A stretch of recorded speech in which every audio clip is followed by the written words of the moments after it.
It was 12 days ago that my daughter, Mallory, had made an imaginary friend. She called her friend Eliza.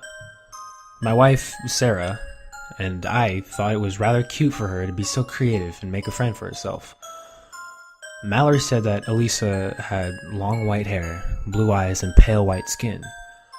On the 5th day of her friendship with her creation, she started to lose touch with reality. She would rarely talk to either Sarah or me. She'd started to do things she wouldn't have normally done. Mallory was the type of girl who would spend time with a few dolls and have tea parties in her room. But more and more often, we saw her leave the dolls out of the party altogether. I asked her, "Honey, why are the dolls not having this party with you?" She looked at me and said, "Eliza told me they didn't want to be my friends anymore." I knew something wasn't right. Sarah told me it was part of her just growing up, but I knew it wasn't just that. The 10th day had come, and she was still not normal. She had turned quite pale and her lips were a bit more red than usual. But there was something else that had happened that didn't seem right at all. Sarah and I were downstairs while Mallory was playing upstairs when we heard this loud smash. Panicked as we were, we both ran upstairs to see Mallory on the floor holding the legs of one of her dolls. We looked around and saw the porcelain face of the doll was smashed into pieces. She looked up to us with their glittering green eyes. Sarah went over and put her hand on Mallory's shoulder and asked, "Mal, what happened?"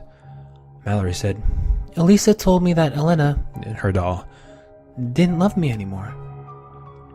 Sarah held her in her shoulders and said, "Now, why would Eliza tell you that?"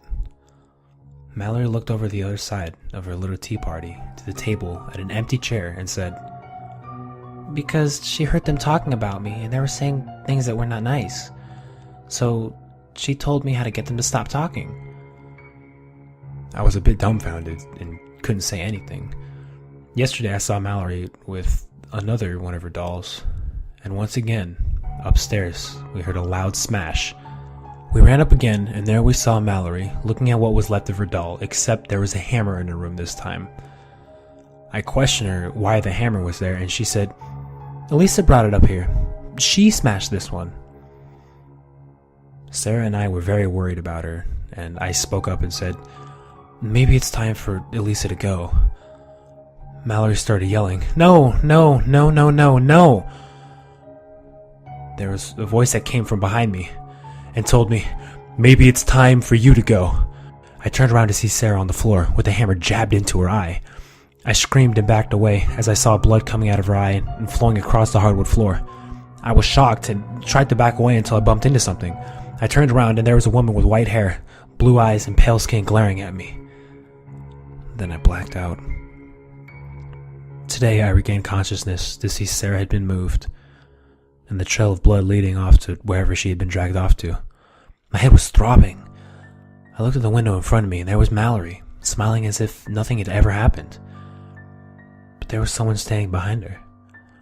It was a woman with white hair, blue eyes, and pale skin. Her fingers on the shoulders of my little girl. Mallory picked up her teapot and poured some liquid into my cup. Judging from the smell, it was bleach. She looked at me and said, "It's tea time, Daddy."